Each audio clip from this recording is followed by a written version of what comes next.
Welcome back. Well, after months of uncertainty over Brexit, losing her majority in an election and accusations of sexual harassment that show no sign of slowing down, you would think Britain's Prime Minister would welcome any sort of distraction. Well, Theresa May has quite a few, but they're anything but welcome. Two members of her cabinet, Boris Johnson and Priti Patel, are under pressure after separate events. Our Diana Magnay is outside Downing Street. And Diana, Theresa May doesn't seem to be able to get a break. Some members of her government essentially going rogue.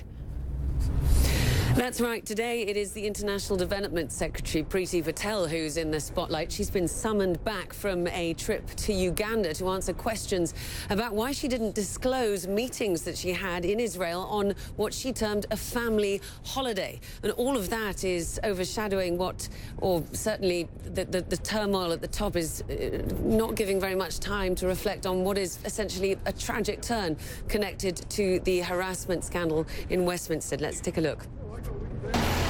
2 weeks into a sexual harassment scandal which shows no signs of abating, Westminster on Tuesday was shocked by news of a death. Welsh Assembly member Carl Sargent was found dead at his home in North Wales, just days after he was suspended from the Labour Party following undisclosed allegations of improper conduct. Police are not treating his death as suspicious. A terrible turn in a bitter few weeks for British politics, which has seen MPs from across the party suspended. Defence Secretary Sir Michael Fallon stepped down after admitting his past behaviour towards women had fallen short. And the Prime Minister's right-hand man, Damien Green, under investigation for unwanted sexual advances, allegations he vigorously denies. As if the growing scandal weren't enough already, there are new questions over the conduct of two other key ministers. The International Development Secretary, Priti Patel, under scrutiny for failing to disclose in advance a series of meetings with Israeli officials while she was on holiday in Israel. Patel apologised for not following usual procedures in reporting those meetings. The Foreign Secretary, Boris Johnson, also facing criticism for adding fuel to the fire of Iranian suspicions about a jailed British-Iranian woman. Iran apparently using his comments to haul Nazanin Zaghari-Ratcliffe back before a judge over the weekend. Her family now concerned her 5-year jail term will be extended. The UK government has no doubt that she was on holiday in Iran when she was arrested last year, and that was the sole purpose of her visit.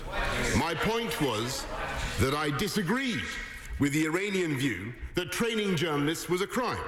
Not that I wanted to lend any credence to Iranian allegations that Mrs. Zaghari-Ratcliffe had been engaged in such activity. Does beg the question, Linda, how far do you have to breach the ministerial code or defy the Prime Minister to be sacked? And that is certainly what was being asked in the Commons yesterday. The Priti Patel story really becomes more and more bizarre. She went to meet the Prime Minister earlier this week, disclosed 12 meetings that she's supposed to have had on this family holiday with Israeli officials, including the Prime Minister Benjamin Netanyahu. But then it appears, after Downing Street said, OK, they accepted her apology and the matter was put to rest, that there were two further meetings that she failed to disclose to the Prime Minister. Today, there are newspaper reports in the Jewish Chronicle that, in fact, Theresa May did know about those meetings, something that Number 10 is denying. So it is all a very, very confusing picture. Priti Patel is due to be landing in this country really over the next few hours. We expect that she won't really know the media attention that has been accompanying her as she's been making this trip back. But it is certainly anticipated that she may not be holding her cabinet position by the end of the day, Linda.